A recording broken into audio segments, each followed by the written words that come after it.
Hello everyone, how's it going? So being a gamer is going to get even more expensive. This generation is just so cooked. It's just been absolutely terrible. Price increases for games, consoles, video cards, everything.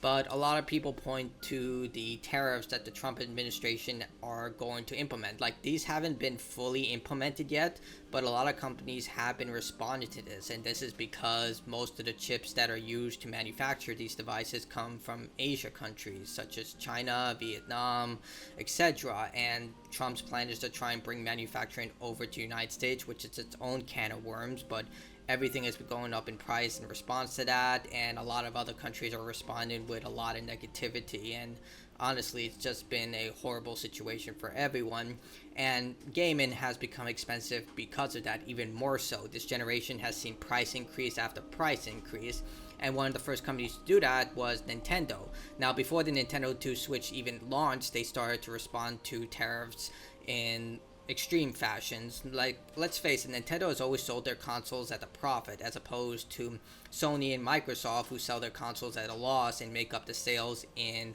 software such as video games, accessories, controllers, all that stuff. But for Nintendo, they always sell at a profit. And before the Nintendo Switch 2 was even released, they decided to increase the prices for everything, such as sending the new standard for $80 games for everyone else to raise their prices as well. Joy-Con 2s, all of this just went up in price, and you can see here from this helpful chart how much everything went up in price. $80 to $85, $90 to $95, $34 to $40, you get the whole situation. And then they also decided to raise the price of the Switch 1 later on. And this is just psychiatry at its finest. Basically, they raised the price for the most expensive Switch 1 to the point that you might as well spend the extra $50 to get the Switch 2. The most expensive Switch 1 being the OLED model. And you can see it here from the price increases. $350 to $400, which is just $50 cheaper than the Switch 2. So they're just trying to push you to buy the Switch 2, which has a lot of anti-consumer practices, as we've been seeing, such as the game key cards and their very harsh stance of modding the console and just completely shutting it down by any means. I believe they're going to court with Brazil right now because of these anti-consumer practices. But nevertheless, $300 to $340, $200 to $230. And remember, this is technology that is really dated. I think it's like 6-7 years old. Like, this console is extremely old. But really what kind of made my blood boil was the Joy-Cons, which went up in price again to $100. Now look, the Joy-Cons are impressive technology, but they're very fragile. They're extremely prone to stick drift. Thankfully, I never got stick drift, but most of my friends and family who have Switches said they've all gotten stick drift to the point they stopped sending them in to get repaired. They go to third-party outlets who improve the Joy-Cons. But like I stated, with the Switch 2's extremely anti-consumer practices, if you try that, they'll likely completely shut down your console from online functions. And if you buy game key cards, well, you just lost your game, because if you lose access to your Switch account, you lose access to all your digital purchases, which is just, something people don't really talk about. And then we also saw this with Xbox. They increased the price of their first-party games to $80. They increased the console prices to around $700 to $600, which you can get a PC for the same price that is more powerful than an Xbox Series console. So yeah, and now Sony has decided to raise the price of their console to the same prices as the Xbox Series X. So it's going to be the base model is going to be $550. That's $50 more expensive. Digital edition is $500, $50 more expensive. And then we have the PlayStation 5 Pro, which is going to be $750. Again, $50 price increase. They did state that they're not going to increase the price of the accessories, but I feel like they're just testing the waters to see whether they can gain some goodwill, because even though this is a very, very anti-consumer move, at this point they have a scapegoat. They can say that it's because of the Trump tariffs. Again, I'm not a political or economic expert, but it just seems that they all did this around the same time. And let's face it, when it comes to greedy companies, they'll do whatever it takes in order to make a buck, whether it's firing hundreds of people and rehiring them for the same position at a cheaper rate. It's a lot of things that we've been seeing recently when it comes to this stuff. Like, again, the Joy-Con 2 controllers are $100 despite they have all the same issues as the original Switch, and they do nothing to fix them. I really think that there should be a lawsuit against that, and it should be similar to the Red Ring of Death for the Xbox 360, where Nintendo is required to fix these controllers because they're prone to the same issues that the Switch 1 controllers were prone to. But if you want a PlayStation 5, you have about 24 hours to get one because these go into effect tomorrow. So if you want to pay $50 less, you might as well do it now. But I think the biggest concern should be right now is the next generation. Remember, these consoles are around 5 years old. So that means it's really shocking. We're about to get to the next generation of consoles. And I think the technological leap from PlayStation 5 to PlayStation 6 isn't going to be that big of a deal. Like, I think the last great technological leap was PlayStation 3 to PlayStation 4.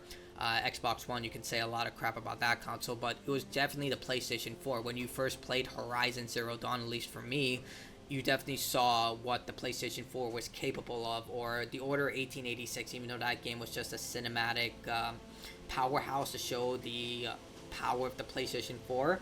I still think that a lot of these consoles are just not going to deliver on the next generation, and worse is the pricing.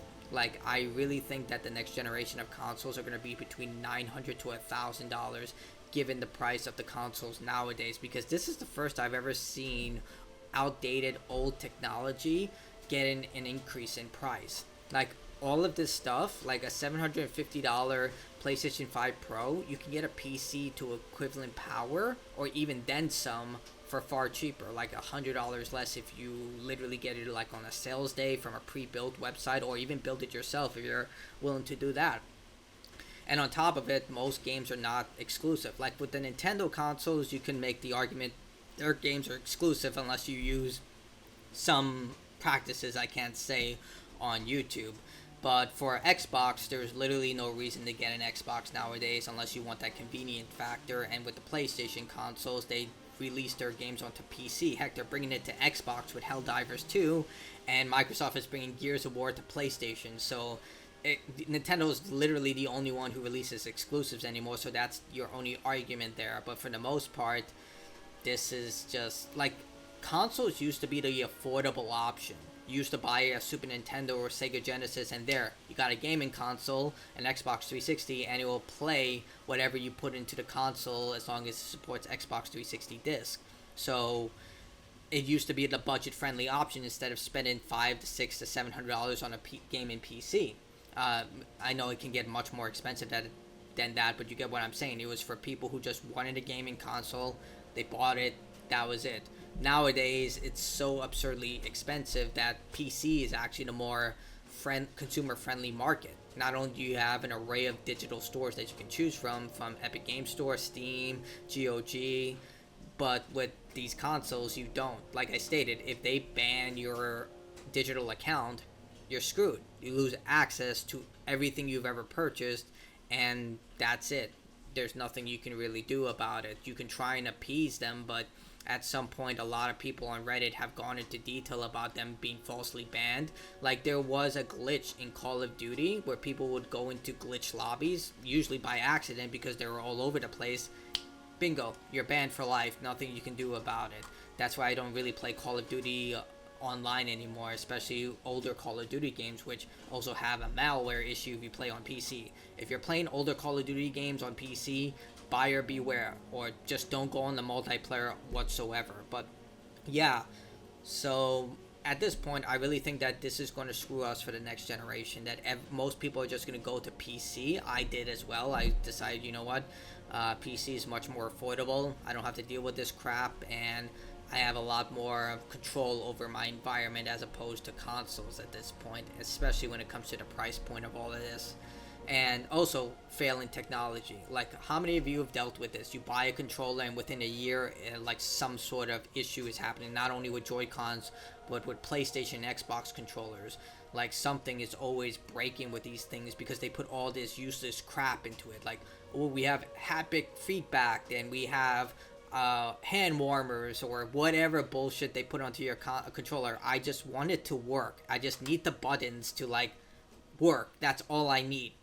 Yeah, this is a Razer Pro controller, but to be honest, Razer is more reliable than Xbox nowadays when it comes to their controllers. I know that's shocking, but this controller has lasted me for 3 years as opposed to a Microsoft controller where it lasts for about a year. And then if you could actually feel it in your hand, it feels very cheaply made, like very budget-friendly plastic. And same thing for PlayStation controllers, like same freaking issues, like all the stick drifting and garbage. Like I just need it to work.